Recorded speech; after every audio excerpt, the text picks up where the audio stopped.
Firstly, we will take introduction about the virus and its virology. Then we will discuss the epidemiology of the hepatitis B virus disease.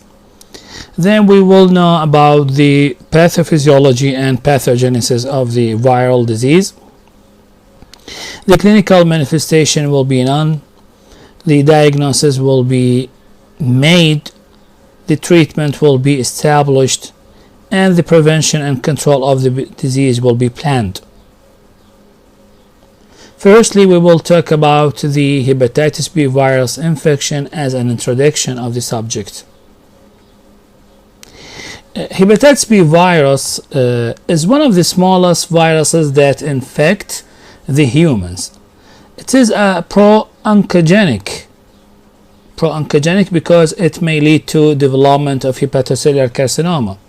So it is a pro-oncogenic, non-cytotoxic, enveloped, circular, partially double-stranded DNA virus of the Hepadnaviridae family. It infects the liver and causes hepatocellular necrosis and inflammation. Hepatitis B virus disease, it is the most common cause of the viral hepatitis in the world. The hepatitis B virus infection can be either acute or chronic, and clinically it may range from asymptomatic infection to mild disease or severe, or it rarely may lead to fulminant hepatitis. The acute hepatitis due to hepatitis B virus infection is usually a self-limiting disease marked by acute inflammation and hepatocellular necrosis. And the case fatality rate of this disease is about 0.5 to 2%, if you remember that from the general table of all hepatotropic virus group. And in approximately about 2/3 of acute infection, there is no identifiable exposure source is evident. And in about 1/4 of those acutely infected, they become lifetime carrier of the virus. So, lifetime carrier of the virus, this means chronic hepatitis. So, how we can define the chronic hepatitis due to hepatitis B virus infection? It is defined as persistent hepatitis virus infection. This means the presence of detectable hepatitis B surface antigen in the blood or serum for more than 6 months, with or without associated active viral replication and evidence of hepatocellular injury and inflammation. You remember that the definition and the time limit between the acute and the chronic hepatitis is the duration of 6 months. So just the presence of hepatitis B surface antigen in the blood or serum of a patient with hepatitis, this made the definition or meet the definition of chronic hepatitis infection. Now, this statement say age is a key factor in determining the risk of chronic infection. What does this statement mean, which is very important? We will know this by showing this figure. As you see here in this diagram, we have 2 lines. The interrupted one reflect the chronicity of the disease, and the continued one reflects the symptomatic disease. So, about 90% of those acquire the infection since birth, they will be a chronic infection. And the likelihood of getting a chronic infection is decreased as the age of acquiring the acute infection is a progress until reaching the older children and adulthood. So once the patient acquires the infection since birth, 90% it will cause a chronic infection. While on the reverse, those acquire the infection since birth, most of them, they are asymptomatic. Then while those acquiring the infection later on in the life, they will develop symptoms, especially after the age of 4 years and more. So that's why we say key factor in determining the risk of chronic infection is the age. If the infection acquired during birth or later on. Now, what about the epidemiology of hepatitis B virus infection?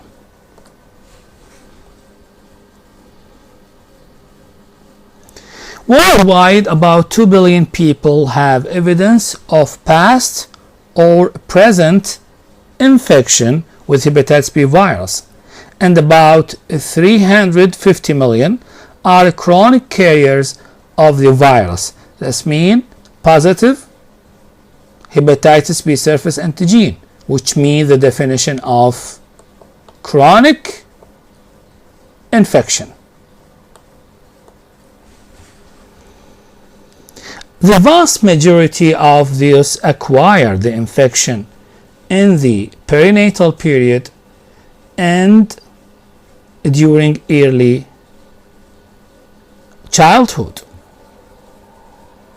The vast majority of infections appears at that time. Then, the overall prevalence of chronic hepatitis B virus appear to be decreased in many parts of the world, and the cause it may be, yes, due to increase the immunization after introduction of the hepatitis B virus vaccine as a part of the program of immunization in many parts of the world. Most endemic regions to develop or to have the hepatitis B virus infection are Sub-Saharan Africa and East Asia. As much as 10% of adults are chronic carrier in that regions, and up to 45% of world population resides in these endemic areas. So that's why it's very important. Worldwide, it is estimated that around 650,000 people die each year from the complication of the chronic hepatitis B virus infection. So if you recognize the numbers of the people that have the infection and those who are chronic and those who are died from the complication of the disease and compare it with other viral diseases, you will see the difference. But we regard the hepatitis B virus infection as an endemic, is not epidemic or pandemic like what happened with COVID-19. This map shows the distribution, and you can see here they divided the world into 3 areas of high prevalence. About more than 10% of population develop the virus, and intermediate, about 2 to 7% of population, and fortunately Iraq is in this yellow zone, and that blue, which is below 2% of population. And what this mean?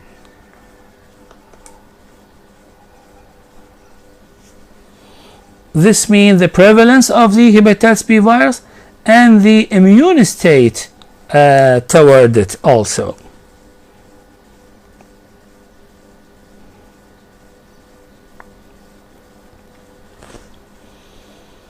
Now we will talk about the route of transmissions of the hepatitis B virus infection. This picture summarizes it, but we will talk in details. We can divide the route of transmission of the hepatitis B virus into vertical and horizontal. And if we talk about the vertical firstly, so we mean the perinatal infection. That is the disease that may be acquired in utero or at the perinatal period. So about 90% of infected newborns acquire the infection perinatally during the time of the delivery, and 10% occurring in utero. And 90% of infected newborn develop a chronic hepatitis B virus infection. And this is the explanation of the statement that say the age is a key factor in determining the chronicity of the hepatitis B virus infection, because 90% of those infected newborn develop the chronic infection. And the risk of the perinatal infection is greatest, about 90%, when the mother contracts the hepatitis B virus infection in the third trimester, acutely infected during the third trimester. So you notice that 90%, this number repeated 3 times. That is 90% of the infected newborn by perinatal way, and 90% of them will develop the chronic infection, and 90% of them their mother infected acutely in the third trimester. Now we have the horizontal route, and firstly is exposure to contaminated blood. How we can exposure to it? Through the shared needles, needle sticks, skin piercing, tattoos, or of course sexual transmission. And the third way of transmission, which is also horizontal, is the transmission via blood products like the blood, whole blood, RBCs, platelet, or fresh frozen plasma, or other parts like cryoprecipitate. But this has been almost eliminated by donor screening and donor blood testing protocols. For example, in Iraq, since the beginning of the 2000 and beyond, we start to do the test for the serology about the hepatitis B virus disease, about the cytomegalovirus, and the HIV. So in this way, reduce the likelihood of, and of course the hepatitis C virus also. So we, but this way, decrease the likelihood of getting the transmission through this way. Now, what are the risk factors for exposure? Or in other words, who are more susceptible to contract the infection? Firstly is the pregnancy and childhood. And you have to know that it comprises about 50% of those 350 million individuals with a chronic hepatitis B virus. Wow! Half of those with chronic hepatitis comes from the pregnancy and childhood. This means the vertical or perinatal route of infection. Other risk factor is exposure to infectious materials. The infectious materials, it may be body fluids, not just the blood. So body fluids of hepatitis B virus carriers, those have the hepatitis B surface antigen positive, are highly contagious and regarded as a source of infection for unvaccinated person, and this reflects the importance of vaccination. The third risk factor is intravenous drug users, individuals with high risk of sexual behaviors, and health care workers also as risk factors. And finally, the immune compromised persons. Individuals and those for immune compromised persons, individuals with a history of multiple transfusions, blood transfusion I mean, for any reason like thalassemia, any hemolytic anemias, organ transplantation patients, or those on dialysis, especially the hemodialysis, they are at high risk for infection where the vaccination in those patients specifically is less effective. So high risk of exposure and effectiveness of the vaccination is low, making the problem more worse.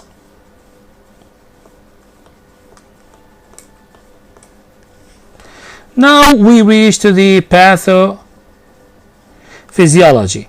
But this picture again shows the infected blood or body fluid as a transporter of the hepatitis B virus infection, and this comes from pregnancy and perinatal infections, or from contaminated blood, or from the piercing or tattooing or other ways to contract the contaminated or infected blood or body fluids. Now it's the time to talk about the pathophysiology and pathogenesis of the virus. And firstly, we have to see how does the virus appear under electron microscope, as you see here, and how is the model of the hepatitis B virus. And here you can see that the virus has a surface, and the surface contains three sizes of protein. We have the small size, and we have the medium or intermediate size, and we have the large surface protein. Then we have the envelope, that then we have the icosahedral core, which composed of capsid, like in the hepatitis A virus, and inside it we have the nucleotide or the genome of the virus, which is a partially double-stranded DNA virus with a polymerase. So this picture shows more clearly the virus. Here's the surface with the three sizes of protein, surface protein. This is the large, and this is the small, and this is the intermediate. Then there is the envelope, and this is the capsid and the core, and here is the double-stranded DNA with polymerase chain, and of course this is a partially double-stranded. So now is the way to define the antigens of the virus. This is the surface of the virus, as we say, and this is the hepatitis B surface antigen, which is very important, and we will talk about it later on frequently. So what is hepatitis B surface antigen, or sometimes they call just surface antigen? It is a part of the lipid coat of the virus, and it has a central role of diagnosis of acute and the chronic hepatitis B. You remember we say just to have hepatitis B surface antigen positive in the blood or serum, this is mean the patient is a carrier of the hepatitis B virus or chronic state of the hepatitis infection. So this is the importance of the hepatitis B surface antigen. Now we will go deeply to the core. Here is the red color represent the core over the genome of the virus, and here is we have another antigen called the hepatitis B core antigen. And what is this? This is on the surface of the nucleocapsid core, and its expression on the hepatocyte surface induce the T cell response, and it has a role in destruction of infected cell. You remember we say the hepatitis B virus is non-cytotoxic, and it didn't cause direct necrosis of the hepatic cell, but the necrosis of the hepatic cell and the inflammation comes from the immune response of the body against it. So what induces the T cell response is the hepatitis B core antigen, and it has a role in destruction of infected cells. by this way, of course. Then between the core and the surface, we have the envelope, and we have the hepatitis B E antigen or envelope antigen.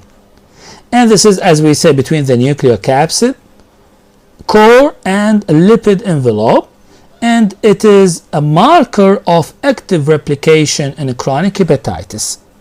So the importance of this antigen is in chronic hepatitis.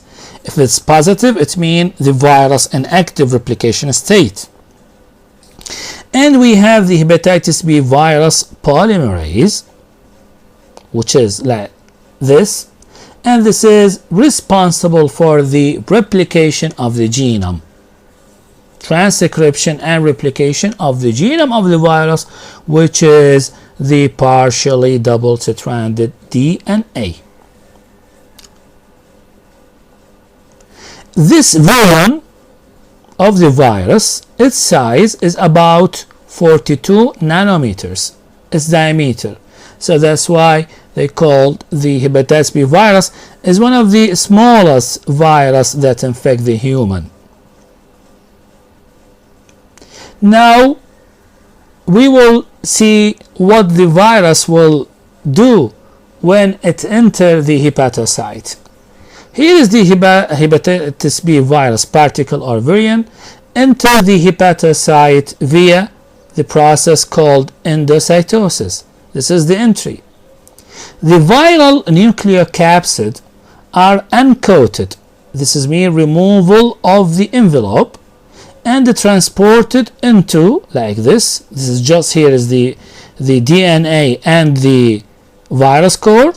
This will transported into the nucleus, as you see here, where the viral DNA is transformed into covalently closed circular DNA called cccDNA, covalently closed circular DNA.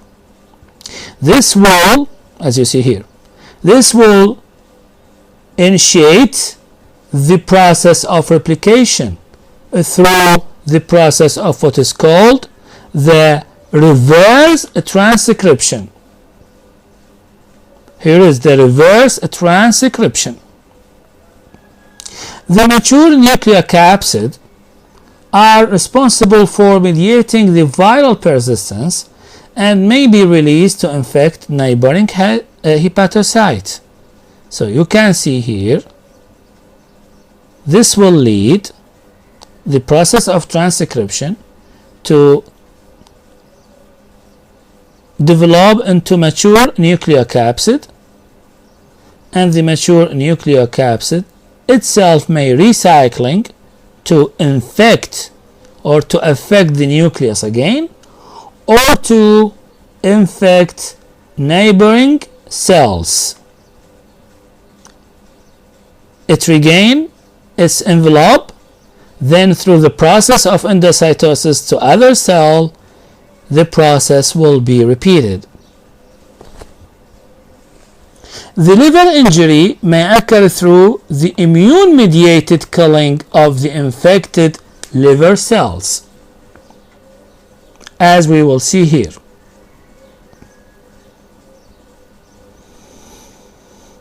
So here is the unaffected or uninfected hepatocyte.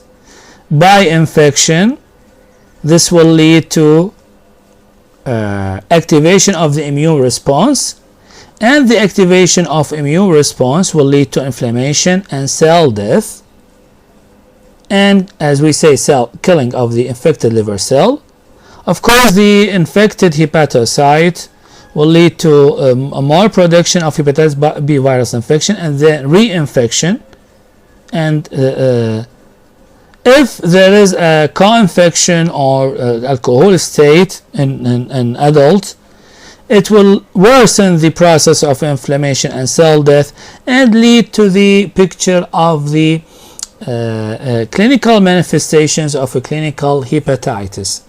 So Again, I will say the pathogenesis and the clinical manifestation of hepatitis B infection are due to the interaction between the virus infection and the host immune system. So, immune response and the viral replication or its activity, it will cause tissue damage. And this may be affected by host and environmental factors like, as we say, co-infection or alcohol. Tissue damage. It will lead to, with time, to scarring and cirrhosis. Tissue damage, scarring, and cirrhosis will lead to evidence of disease or the clinical manifestations of the hepatitis B virus infection. Of course, cirrhosis may progress to hepatocellular carcinoma, and in this stage and beyond, it may lead to death or it may need transplantation, of course. Now we will talk about the clinical manifestations of the disease. I think you remember that the clinical manifestations, it may be non-specific like any other causes of viral hepatitis, and of course it will affect the GIT and causing non-specific symptoms. Firstly, if you remember the incubation period, it's about 45 to 160 days, which is very long and a broad range for incubation period. And most infants and young children are completely asymptomatic, and we saw that by the diagram showing that the symptomatology of the disease is increasing after the age of 4 years, but it is completely asymptomatic in newborns or infants that acquire the disease by the perinatal infection. So we say most infants and young children are completely asymptomatic, especially if the infection is acquired vertically. And older children, adolescents, and adults are more likely to have symptoms, as we say. And about 30 to 50% of children more than age of 5 years exhibiting symptoms. That's why they say after 4 or 5 years. And these symptoms may be non-specific like slight fever, malaise, fatigue, and mild gastrointestinal upset. And the visible jaundice, which is a very important symptom, is usually the first significant finding of acute disease, with dark urine and a pale stool, of course, with decreased, this is associated with decreased appetite and emesis. So the jaundice is very significant and the first significant finding of the disease. The jaundice present after viremia, which means the high viral load in the blood of the infected person, and after the hepatitis B surface antigenemia have peaked.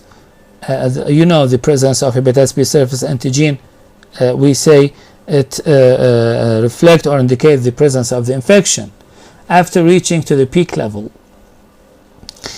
In this stage and beyond, hepatomegaly is frequently present, and fulminant hepatitis, although rare, but it can be seen in patients with acute hepatitis due to hepatitis B virus infection.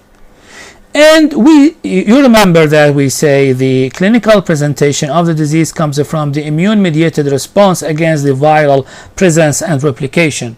So the antigen-antibody complex may not just involve the signs and symptoms related to the viral and the hepatic inflammation, but it may even precede the appearance of the icterus and characterized by macular rash or urticaria or hives, thrombocytopenia, and arthritis.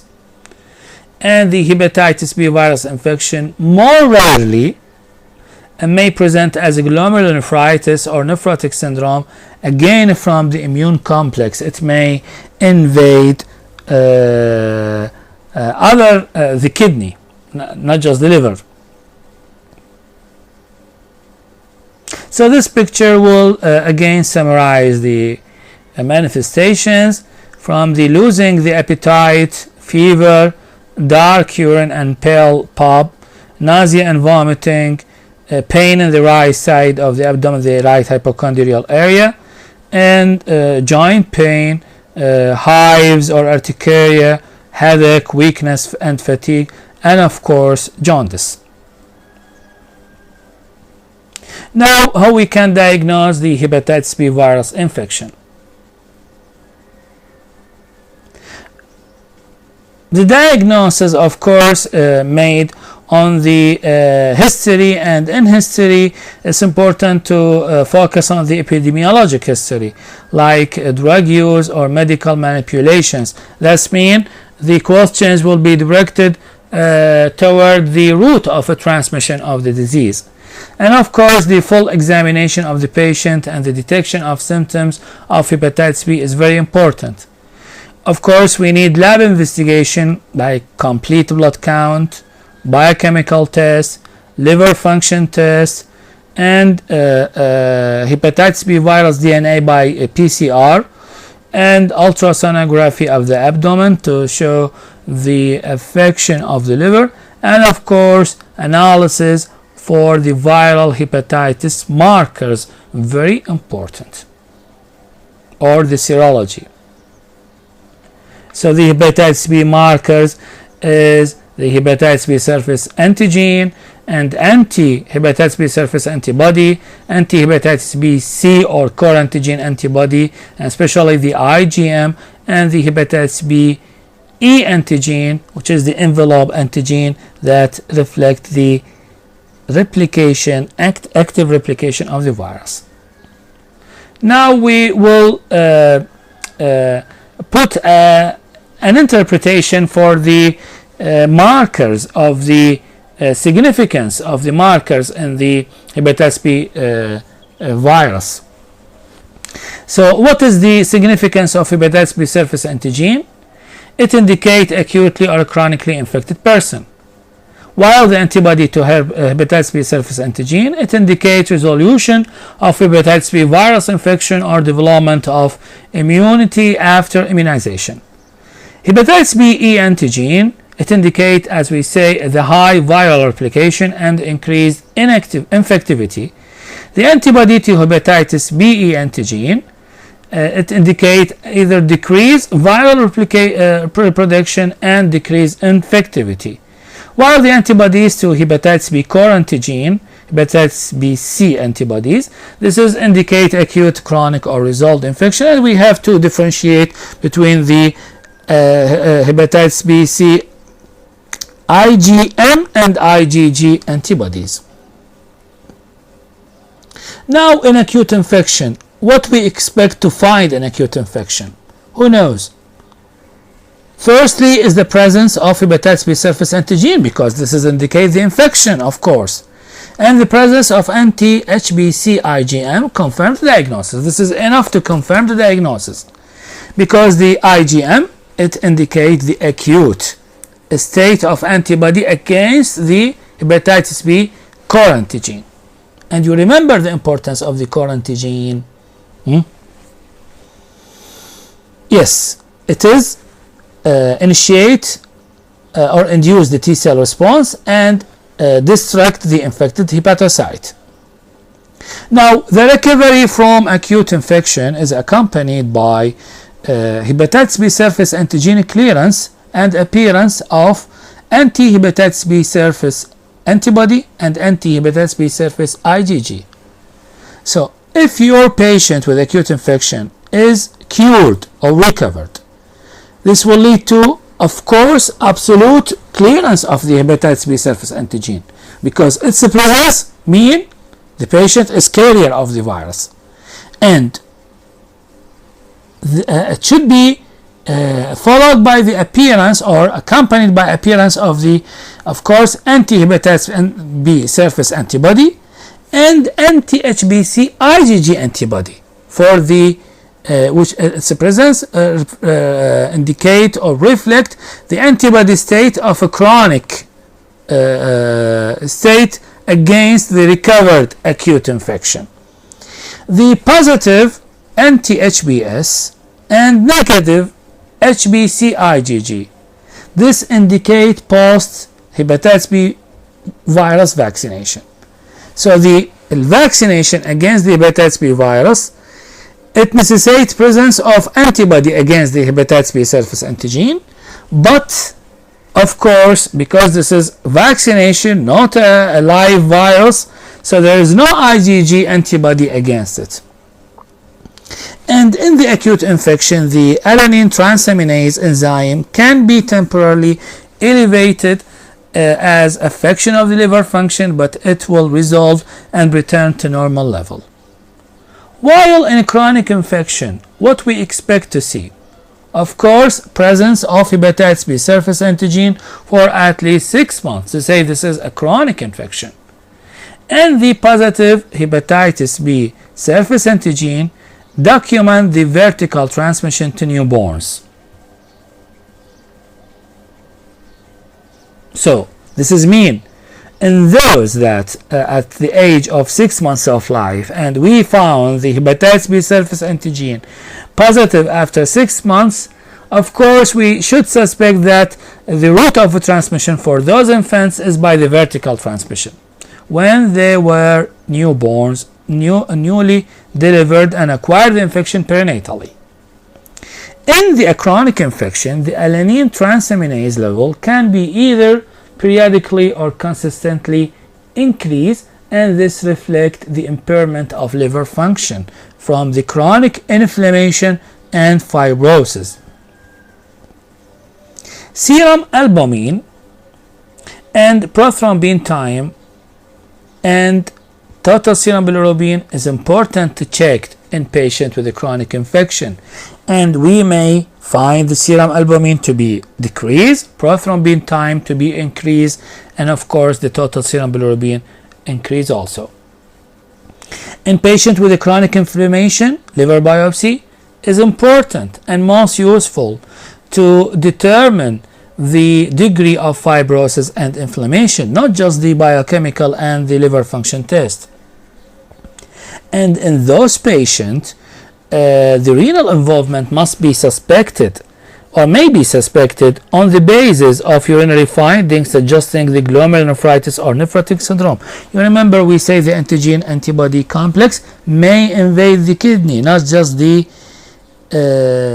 liver. So now we have this table, and here is the interpretation of the serologic markers.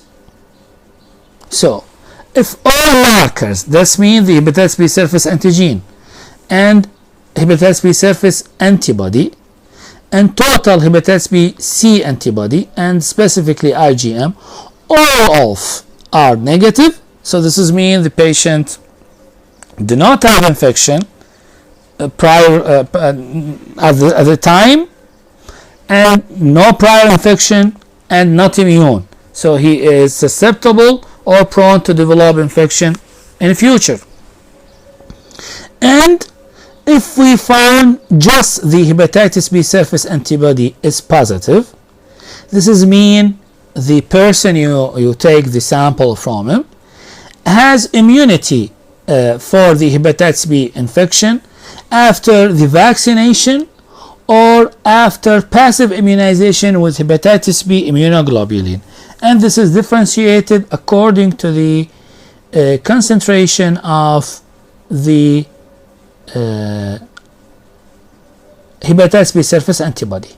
But if the patient has hepatitis B surface antibody positive and total hepatitis B C antibody positive, this is mean the patient is immune after recovery from hepatitis B virus infection.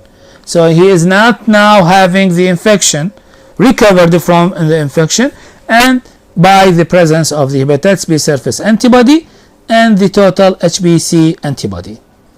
But if the patient have hepatitis B surface antigen positive and total HBC antibody positive or total HBC antibody IgM positive, this is mean acute infection.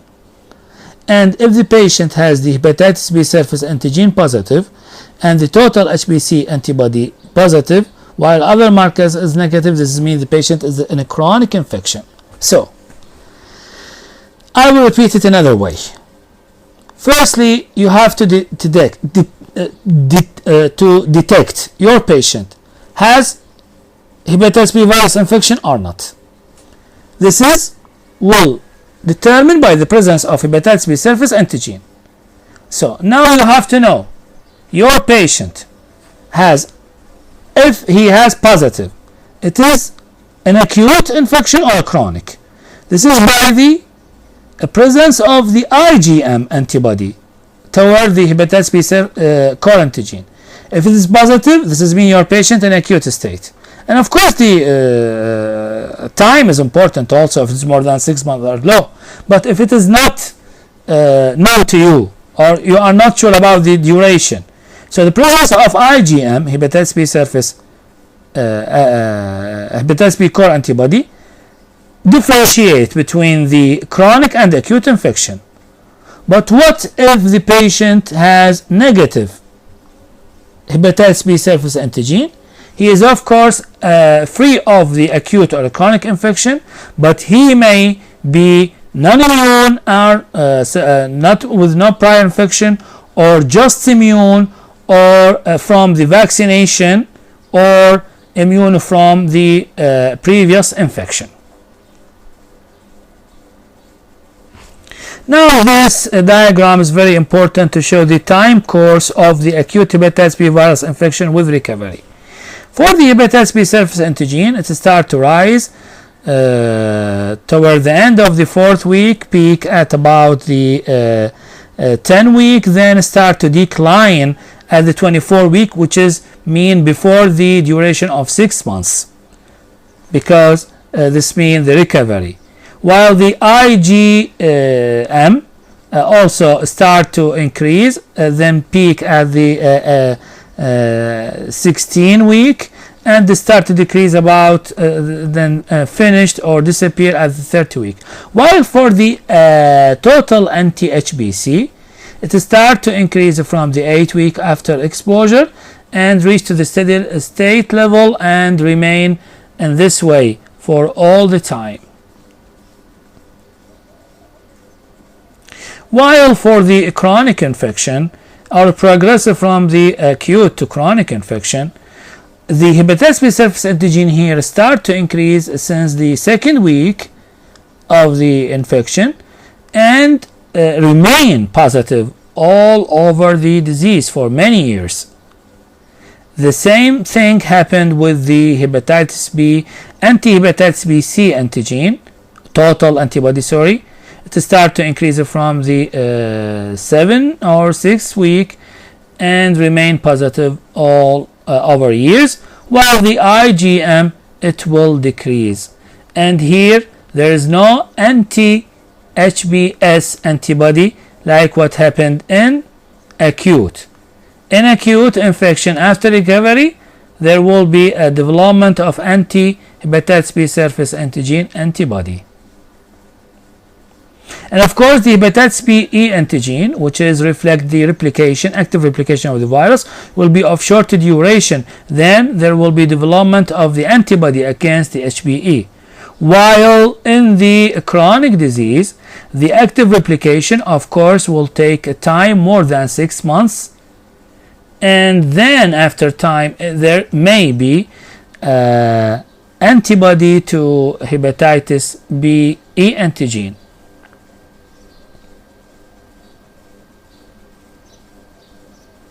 Now, what is the differential diagnosis of hepatitis B infection? Of course, hepatitis B A virus infection because of the similarity in the presentation. Hepatitis B C infection, of course, or Epstein-Barr virus infection. Drug-induced hepatitis, autoimmune hepatitis, Wilson disease, hemochromatosis, or what's called gestation alloimmune liver disease. non-alcoholic fatty liver disease, and alpha-1 antitrypsin deficiency. Now, what is the treatment of the acute hepatitis B virus infection?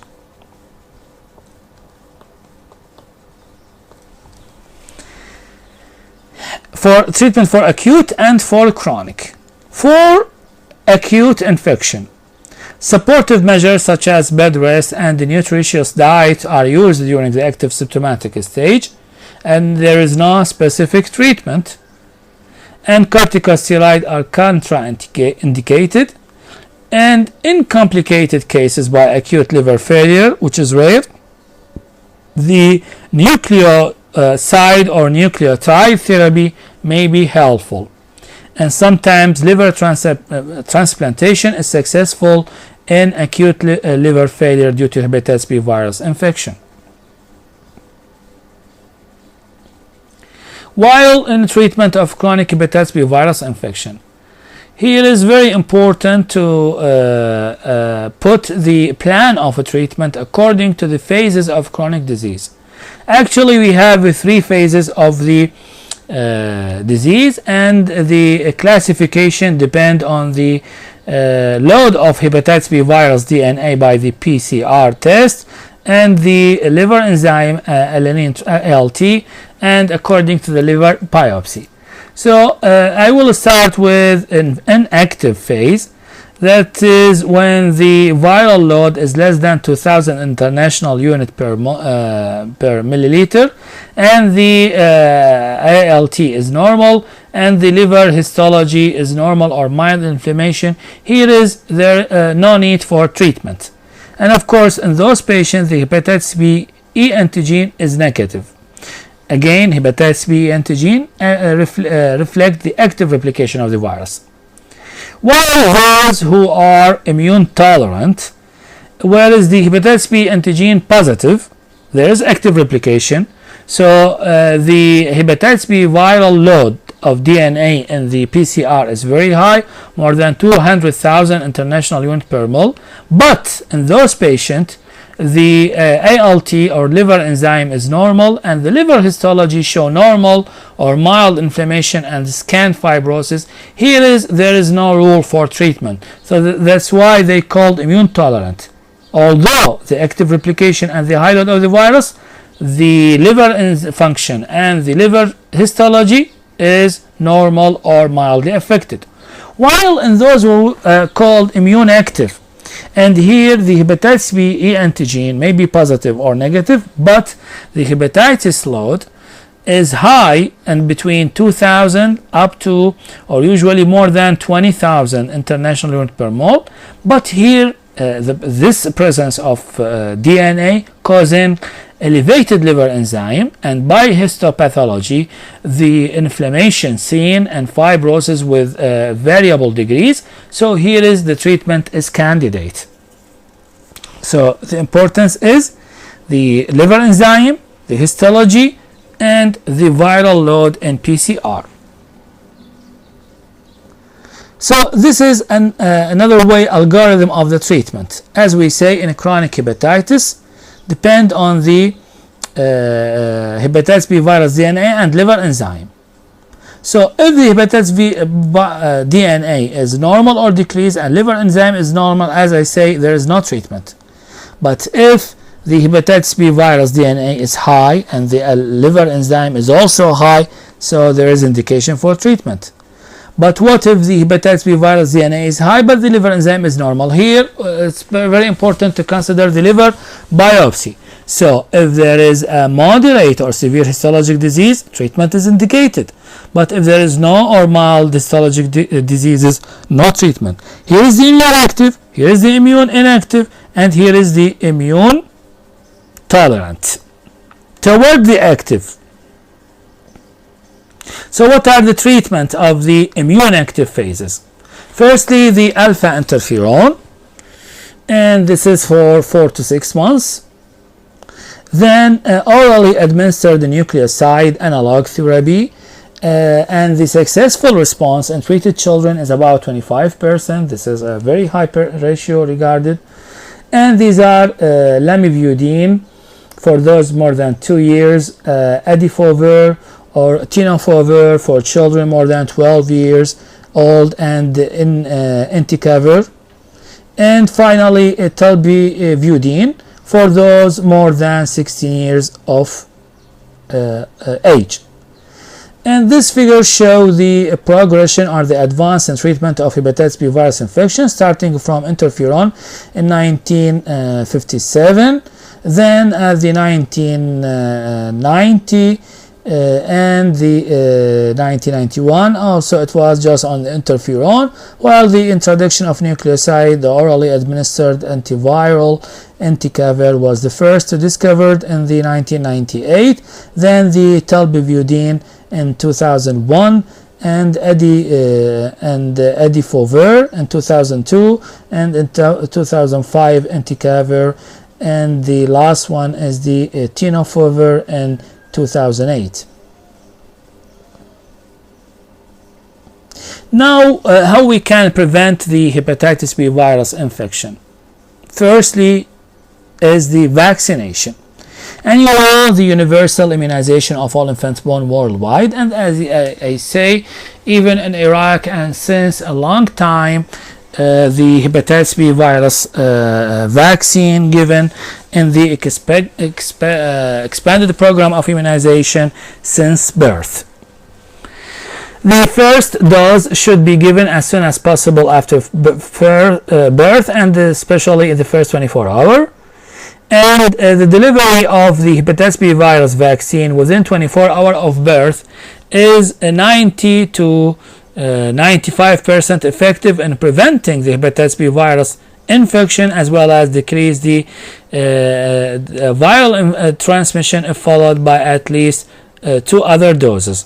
And the regime in Iraq is to give the hepatitis B virus vaccine at the first 24 hours, then given at 2 months and at 4 months. At 6 months.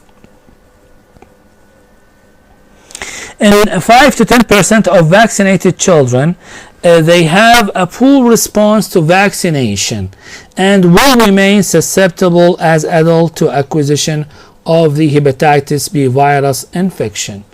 And why? This is because of the low immunogenicity of the hepatitis B vaccine, which contain only recombinant hepatitis B surface antigen. If you remember, the type of the hepatitis B vaccine, it's called the viral subunit. And this vaccine, they remove the core antigen and the envelope antigen, and they put just a part of the hepatitis B surface antigen in as a viral subunit. So this is regarded as low immunogenicity, and sometimes in 5 to 10% it may yield a poor response to vaccination, and the patient may remain susceptible as adult for the infection. Now, this is given for all newborns. Now, what we will deal with newborn, a neonate born to hepatitis B surface antigen positive mother. In those newborns, we have to give both the passive and active immunization. The active immunization is the vaccine, and the passive is the hepatitis B immunoglobulin, and this should be given in the first 12 hours of life. And the combination, why we combine the immunoglobulin, specific immunoglobulin against the hepatitis B and the vaccine, because this combination will reduce the vertical transmission for 85 to 95%, and the course of routine active vaccination against hepatitis B virus is not altered among those newborn. So we have to give them doses by the 2 months and 6 months of age. And for post-exposure prophylaxis, if we expose to patient with hepatitis B vaccine, here is the hepatitis B virus vaccine alone, or to give with hepatitis B immunoglobulin, as possible as after exposure to the up to 7 days. Now the question is, we say about the vertical transmission for newborns. So what about the breastfeeding? Is it contraindicated? No, it's not contraindicated, although the virus is detectable in the milk of lactating women. All children, but especially those with chronic hepatitis B virus infection, should vaccinated against hepatitis A virus vaccine, which is not available in our country. And other control method to prevent the spread of the infection is including the screening of the blood donors and pregnant women, use of properly sterilized needles and surgical equipments, avoidance of sexual contact with carriers, and vaccination of household contact, medical personnel, and those at high risk. To all these will limit or reduce the way of transmission and will perform the control methods. Now remember, the hepatitis B virus disease is vaccine preventable, and this is the first dose of vaccine that given in the first 24 hours of life, and this is that given in further doses at 2 and 6 months of age. Now what about the prognosis of the hepatitis B virus infection? This diagram will show that acute hepatitis B virus infection in 90% of the cases will get complete resolution, and in 1% of them there will be fulminant hepatic failure in the acute. But 9% of those with acute hepatitis B virus infection will develop chronic disease by the presence of hepatitis B surface antigen for more than 6 months. So although in those there is a 50% resolution, and it may be either asymptomatic carrier state or chronic persistent hepatitis with extrahepatic disease like glomerulonephritis and nephrotic syndrome, and or polyarteritis nodosa, and chronic active hepatitis that will lead to cirrhosis or hepatocellular carcinoma without liver transplantation.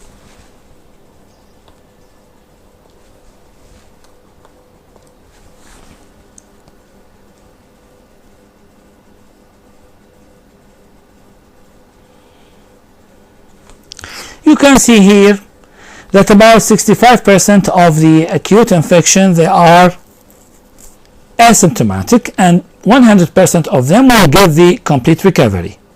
35% of them are symptomatic, and those 90% of them of symptomatic acute hepatitis will get the recovery, and 1% will develop acute liver failure and may lead to death, and about 9% will have a chronic hepatitis. For those with a chronic hepatitis, 70 to 90% of them will be asymptomatic carrier, and those will get the resolution annually in a percentage of 2 to 6% to complete recovery, and just 1% of them will develop hepatocellular carcinoma, and 1 to 30% will develop chronic hepatitis and cirrhosis. Again, just to remember that acute infection may lead to chronic infection, which may lead to liver cirrhosis, liver cancer, and liver failure.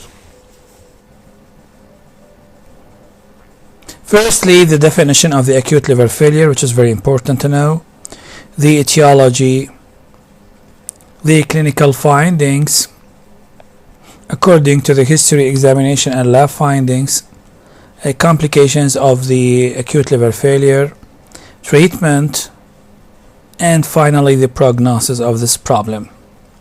So firstly, we will start with the definition of acute liver failure, or what's called the ALF or PALF if we talk about the pediatric acute liver failure. It is acute liver dysfunction that's associated with significant hepatic synthetic dysfunction evidenced by vitamin K resistant coagulopathy. This means INR more than 2 within 8 weeks after onset of the liver injury. So you know the function of the liver, a lot of functions of the liver, especially the synthetic function. So if the hepatic dysfunction associated with significant dysfunction in this part, in the synthetic dysfunction, it leads to acute liver dysfunction. And how we can estimate that? By the vitamin K resistant coagulopathy. You know the effect of the or the function of the liver about the coagulopathy. INR, it's called the international normalized ratio, which reflects the prothrombin time, which reflects the coagulability state of the blood. And the time, as you see here, is within 8 weeks after the onset of liver injury. Because you remember that we talk about acute liver failure. So the time is not within 8 weeks. Acute liver failure, it is often, especially in pediatrics, often associated with encephalopathy. But in young children, the encephalopathy may be difficult to detect or absent. The acute liver failure is a broad term that includes both. In acute liver failure, we have fulminant hepatic failure and subfulminant. So what about the fulminant hepatic failure? It is the development of encephalopathy within 8 weeks in a patient with a previously healthy liver. So this means the synthetic dysfunction, it is so severe to causing encephalopathy, and the duration is within 8 weeks of previously healthy liver, to say this is acute. While the subfulminant hepatic failure, or sometimes they call it late onset hepatic failure, it is reserved for patients with liver disease for up to 26 before development of hepatic encephalopathy. And why 26-week duration? Because this is mean less than 6 months. Because of across the 6 months, we enter in the period of the chronic liver disease and chronic liver failure. Now what is important is to know the etiology of the acute liver failure. And in pediatrics, we will divide and we will classify the etiology according to the age group. Very important. This table is very important to understand and to keep in your mind, because the causes is different according to age group. So firstly, in neonates, infection. But what infection?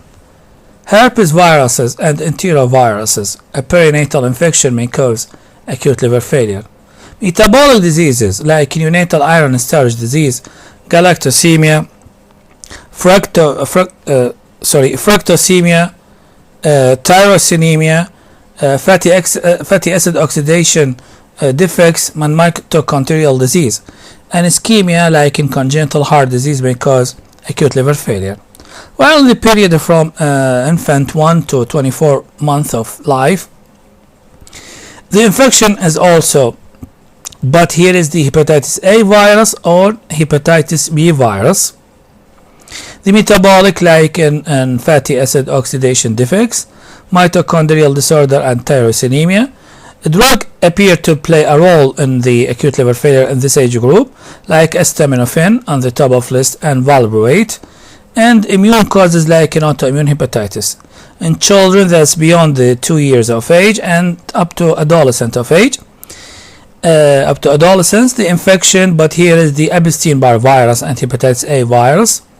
And the metabolic causes at fatty acid oxidation and Wilson disease, a drug like acetaminophen and valproate or others, and the immune also.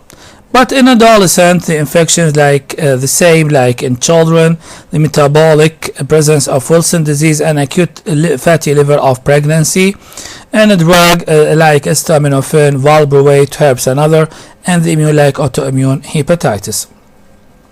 Now this table will list the causes of the most common causes of acute liver failure in children and adulthood, regardless of the age groups. So in children, the first is the indeterminate causes: acetaminophen toxicity, metabolic disorders, autoimmune diseases, viral hepatitis, and hepatic ischemia. And you can see here the list of causes in adults. In a study done in 2018 in the University of Pennsylvania Medical Center and Children's Hospital of Pittsburgh, the study involved 986 participants, and they find the causes according to the age group different. So they divide the age group into 0 to 90 days, or 3 months, and from 31 days to 3 years, and from 4 years to 17 years. And they found the indeterminate causes of the acute liver failure is the dominant in all age groups, and followed by other causes like in viral diseases. It's more common in the first 3 months of life, then start to decrease, while for the acetaminophen it play the second important role in the age group between 4 to 17 years, and other causes comes successively. And again, according to the University of Pennsylvania Medical Center and Children's Hospitals of Pittsburgh, they found about the indeterminate causes of the acute liver failure or pediatric acute is comprise about 42%. And if you ask what is the indeterminate, so it may be diagnostic testing interrupted by death of the patient, or transplant, or clinical improvement, or the diagnosis is not considered, or blood volume or logistical issues, or there is a variability in diagnostic approach, or complete diagnostic evaluation was negative, and unrecognized acetaminophen toxicity, or unrecognized drug-induced liver injury, or unrecognized or novel or new viral agents, on unrecognized or novel metabolic or genetic disease, or immune dysregulation. All these regarded as indeterminate because at the time of work it not follow the causes like metabolic, drug-induced, viral, autoimmune, other diseases, or the acetaminophen toxicity, which compose 14% of the causes in that study. Now, what about the clinical findings in acute liver failure?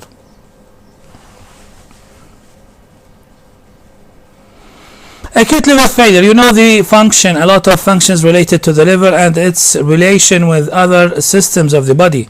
So according to that, it affects the lung or respiratory system, causing acute liver injury, lung injury, and adult respiratory distress syndrome, affecting the heart, causing cardiovascular collapse and endothelial dysfunction, affecting the GIT, causing ileus and constipation, affecting the liver itself, causing portal hypertension, and the pancreas, causing pancreatitis, affecting the kidney to cause adrenal insufficiency or renal dysfunction, causes muscle catabolism, and affecting the immune system, causing immunoparesis, neutrophil dysfunction, or systemic inflammatory response leading to sepsis, and of course affecting the brain, which is very important as a part of the definition of the acute liver failure is the presence of hepatic encephalopathy, as we say, so brain edema and intracranial hypertension. According to history, the clinical finding, the question should be about the history of rapid development of deepening jaundice, bleeding, because we say about the coagulopathy, confusion, and progressive coma in some patients. History of no symptoms at the onset, then suddenly become severely ill during the second week of the disease in some patients is suggestive of acute liver failure. And a careful history of a drug and toxin exposure may identify a drug-induced causes.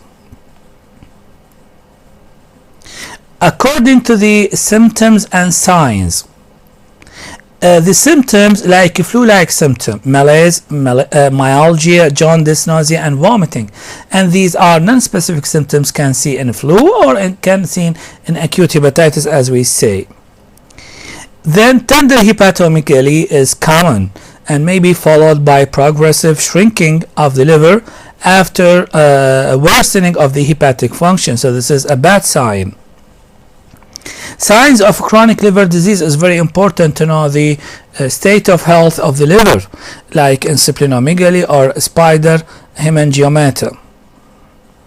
Hyperreflexia and neurologic examination is very important because hyperreflexia and positive extensor plantar responses are seen before the onset of encephalopathy. And impairment of renal function and manifested either by oliguria or anuria, which is an ominous signs indicate the hepatorenal shutdown. Again, this list of the affection of all systems of the body by the hepatic impairment or hepatic failure: pulmonary, circulatory, endocrine, neurology, gastrointestinal, renal, hematology, and immune inflammatory, causing the severe inflammatory response syndrome and the sepsis. The lab findings is very important, and here is the first is to see the elevated TSB, total serum bilirubin, and is not an ordinary elevation, maybe more than 15 up to 20 milligram. That's why we see in history deepening of jaundice. Sustained elevation of the aspartate transaminase and alanine transaminase, more than 3000, which is very high, folds of increase, with hypoalbuminemia, hypoglycemia from the hypoalbuminemia from the we say the synthetic dysfunction of the liver, and hypoglycemia because of the impaired gluconeogenesis, and prolonged PT and INR. This is very important as part of the cornerstone in the definition of the hepatic failure. Prolonged PT reflect the coagulopathy. Blood ammonia level increase, and we will know what is the effect of blood from where the blood ammonia increase, and what is the effect of the increasing ammonia in the blood, or called ammonemia, whereas the blood urea nitrogen is often very low. Then in lab investigation, if we have a rapid decrease in AST and ALT with a shrinking in the hepatomegaly, decreasing in the size due to massive necrosis and collapse, this is combined with worsening coagulopathy. All these predict poor prognosis. Worsening coagulopathy, decrease and shrink liver, and decrease in liver enzymes, all predict poor prognosis. High AST and ALT with normal bilirubin suggest acetaminophen toxicity or metabolic causes, with a better prognosis than the other. Now, what are the complications of the acute liver failure? Look at this statement. The development of renal failure and depth of hepatic coma are major prognostic factors. Renal failure, this is mean hepatorenal shutdown, and depth of coma, this is mean the severity of the hepatic encephalopathy, are major prognostic factor. So, from where the hepatic coma arise and why there is hepatic encephalopathy in patient with acute liver failure? This picture will explain this problem to us. Normally, the food in the intestine, it will digest it to amino acid, and by the presence of the bacteria, it will lead to development or synthesis of urea and ammonia. Normally the ammonia passes through the circulation to the liver with a normal liver, with urea to excretion. 75 of them, 75% will excreted through the GIT again, and 25 excreted normally through the kidney. This is what happened in the normal healthy liver. But in cases of acute liver failure, the ammonia will bypass the liver due to in the detoxification. This is an acute liver failure or even a chronic in cirrhosis, and it will pass directly to the brain. The presence of the ammonia in the brain will cause hepatic encephalopathy. How? Again, this picture shows the production of ammonia by the gut flora and the intestine will bypass the liver, where is the normal metabolism of the urea through the GIT and kidney, and this will pass to the brain. In the brain, the ammonia will transform to glutamine. Glutamine will induce certain problems in the astrocyte. Glutamine comes from glutamate under the effect of the ammonium.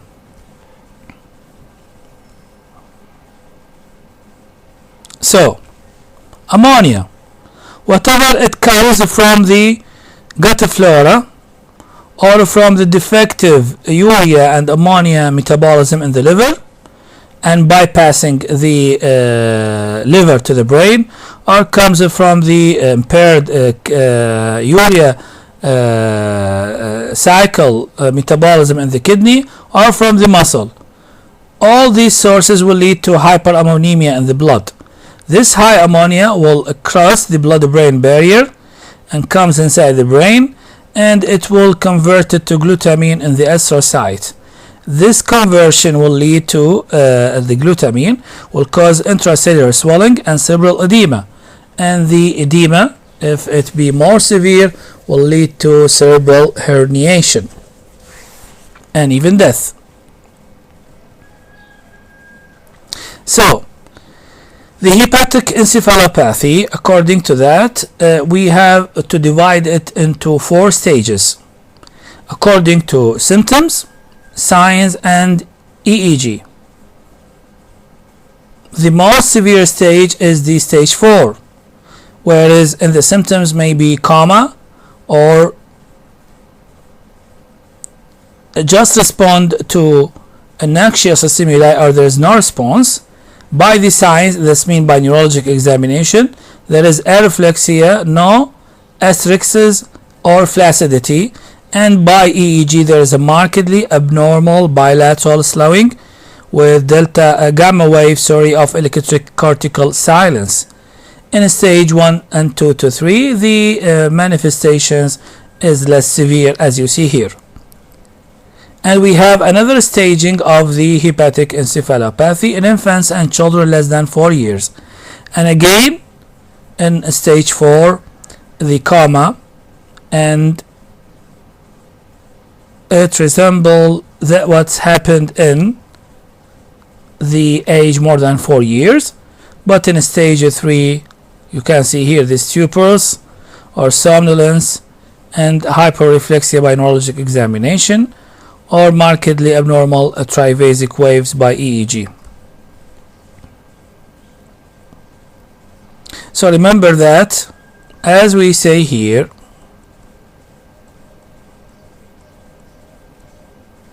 development of renal failure and depth of coma are major prognostic factors.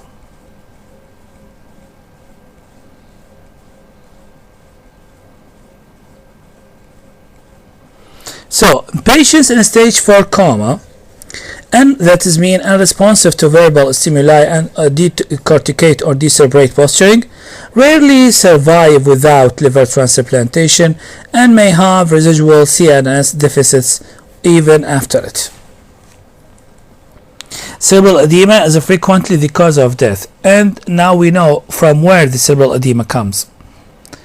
An extreme prolongation of PT, prothrombin time, or INR more than 4.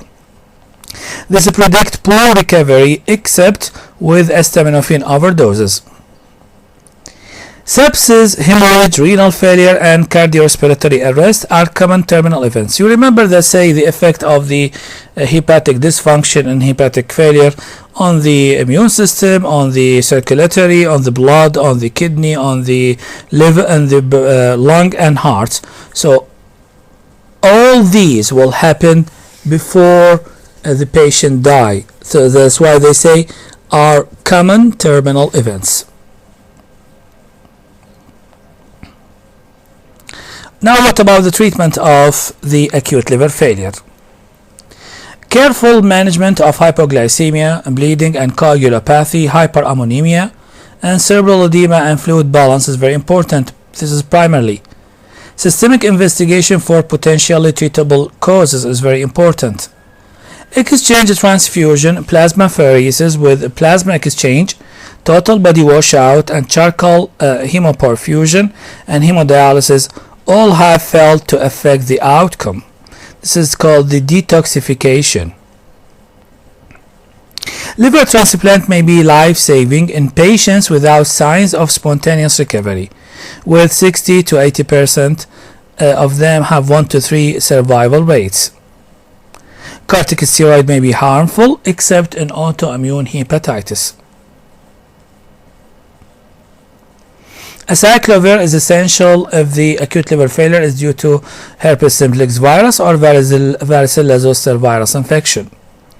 Oral antibiotics as neomycin or rifaximin and lactulose are used to reduce the blood ammonia and trap the ammonia in the colon. This is for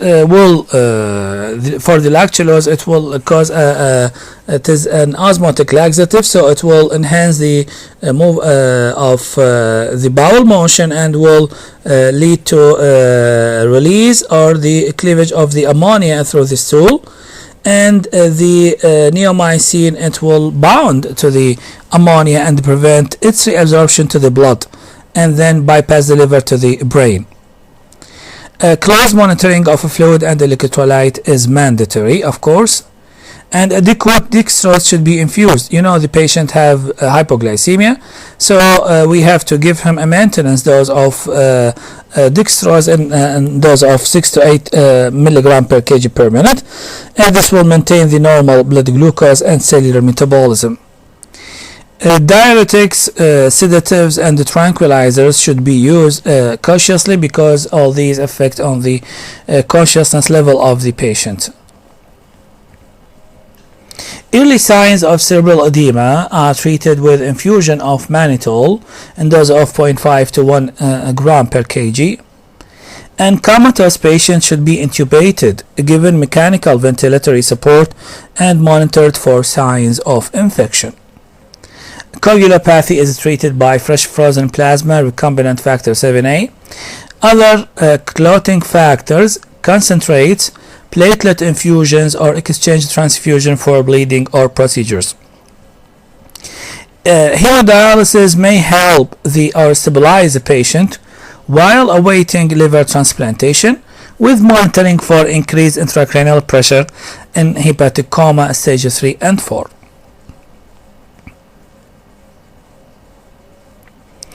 And be sure survive acute liver failure with care from the best. It may make the difference for the outcome of acute liver failure. Now the prognosis of acute liver failure.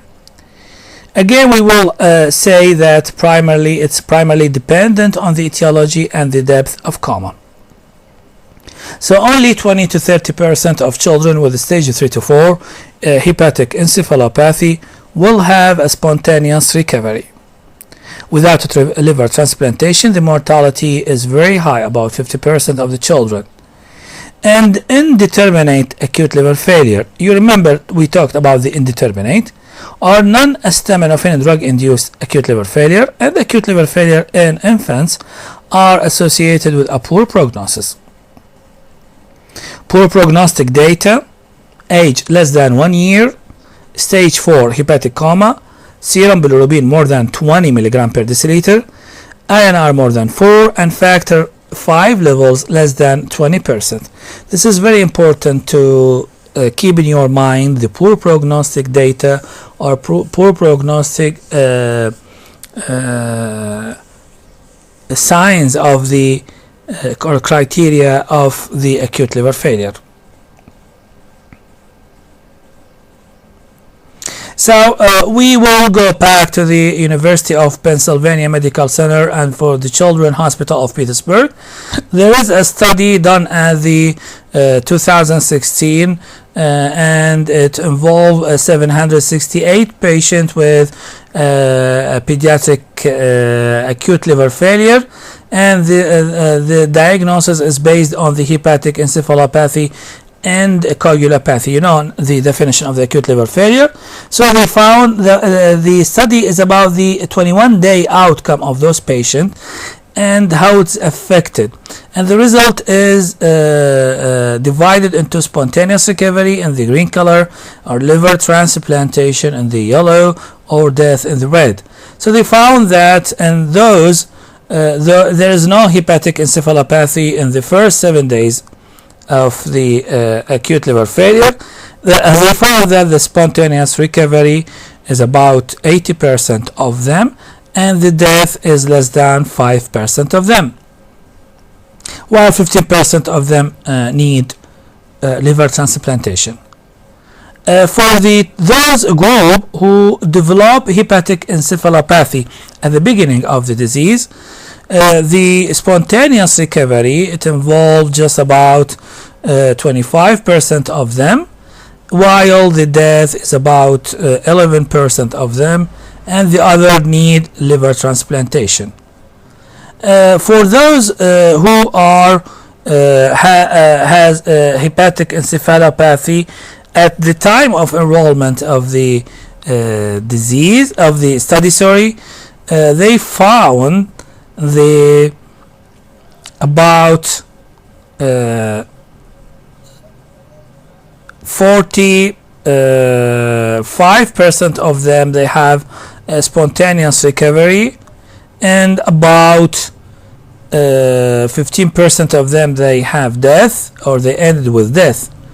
And for those with hepatic encephalopathy but the INR less than 2, the recovery is,